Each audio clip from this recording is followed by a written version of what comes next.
right, in today's video, I'm going to talk about the savagely unhealthy housing market. Logan Matashami, the lead analyst for Housing Wire, coined that term, savagely unhealthy, all the way in March of 2022. I'm going to talk to you in this video why I believe it might be even more unhealthy in March of 2023.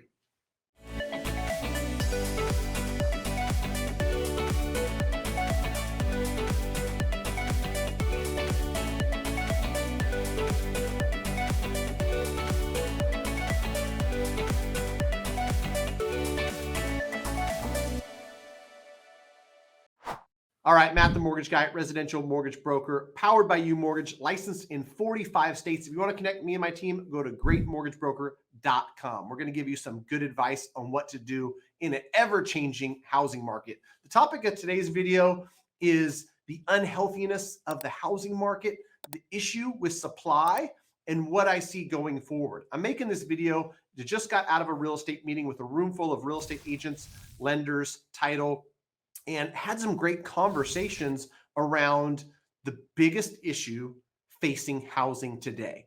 It's affordability, but affordability is tied to inventory. The reason why we're not seeing prices come down as they probably need to, and the reason why buyers are having such a hard time is because there's nothing for sale. There's no supply. And so a stat like the one I heard this morning from my buddy Ryan Lundquist, that of the homes in our market that got more than 10 offers, 91% of those were sub $485,000 listings with a couple outliers. Tells me that the unhealthiness of the market really shows itself in that first-time home buyer, that entry level, that lower end of it, right? Because sub 500,000 in the Sacramento market is first-time home buyer. It's entry level. That's exactly what that is. And part of the reason why we don't have supply, nobody is selling. They're locked into a low interest rate. So what would usually be a sale from a move-up buyer who's buying something to move up, maybe not necessarily out of necessity, but just because nicer house, nicer neighborhood, a little bit bigger yard, sounds good, right? They're no longer doing that. And I've had conversation after conversation with scenarios like the one that I was in when I considered it.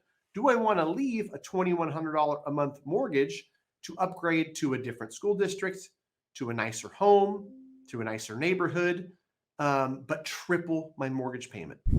As a whole, people are saying, no, thanks, not going to do it, right?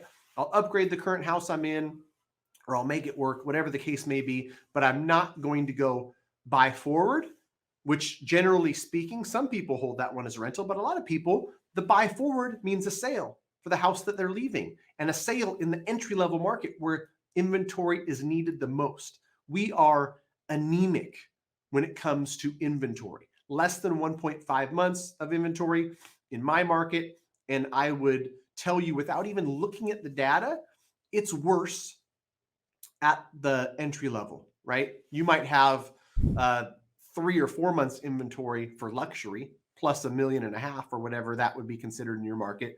And, you know, the move up in between might have less than that, but then the entry level is going to have the least amount of inventory. In order to fix housing, which is really, in my eyes, an affordability issue caused by a lack of supply issue, what do we do? The good conversations we had this morning was there's 3 levers that can help affordability.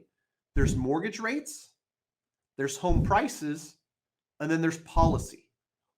One of these 3 things, ideally a combination or all 3 of them, happen to rein in affordability.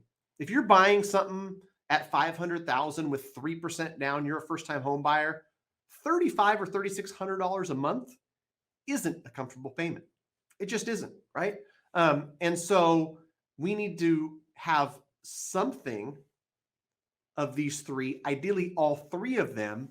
Mortgage rates come down, home prices stabilize and come down a little bit. And then there's some policy things that can help as well.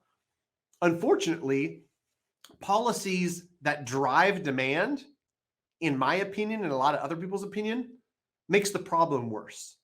If we want to fix affordability, we can't add to the demand side. We have to add to the supply side.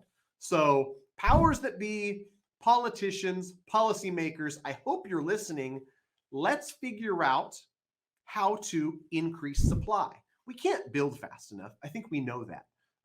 So we need to find a way to unlock some of this inventory that's, truth be told, just not going to be on the market because people have this historically low interest rate and sellers are hibernating. Another shout out to Ryan Lundquist.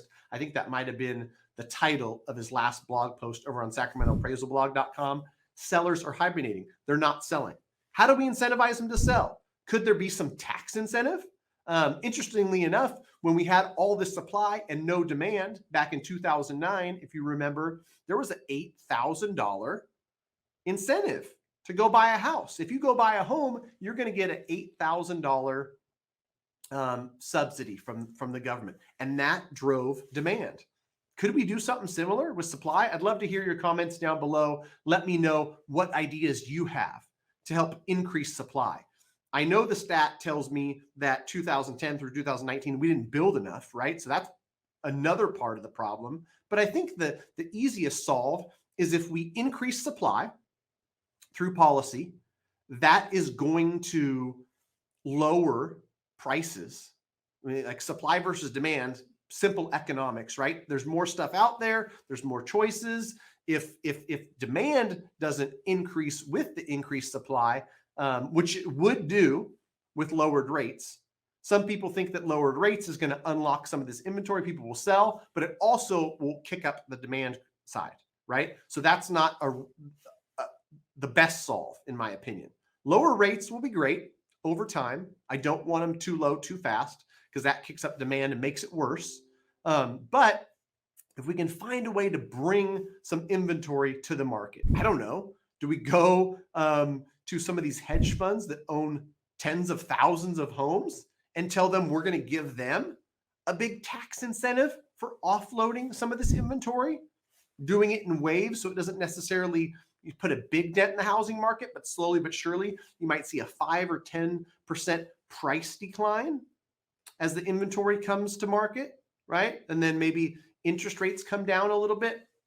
And so you're getting the house for 7% less. You're also paying 1% lower on the financing costs. That is going to be what solves the affordability problem. Then over time, over the next, few years, we start to slowly see wages pick up and get us back to a more normalized place where housing doesn't feel so out of reach, so unaffordable to so many people.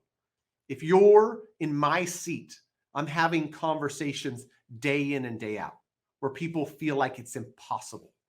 And I know it's not, and I want it to be something that people are able to do, not just $200,000 a year and plus individuals out here in California.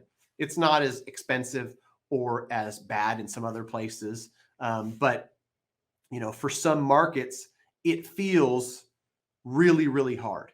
And so let me know your thoughts. I'd love to continue the conversation of what I think is, still a savagely unhealthy housing market. So shout out to Logan Motoshami over at Housing Wire, does a great job. He's a great follow on Twitter, and he's always appearing on CNBC. These are good conversations. Through these good conversations, I'd love for more of us to come up with ideas to solve. And again, programs that push up demand probably aren't the answer. That's just my 2 cents. Anyhow, hope you enjoyed. Like, comment, subscribe, do all the things. If you're looking for an agent in your area, go to homeandmoney.com/Matt. Check out videos I got here. I think I got 840 some odd videos now. So there's got to be something on here you like.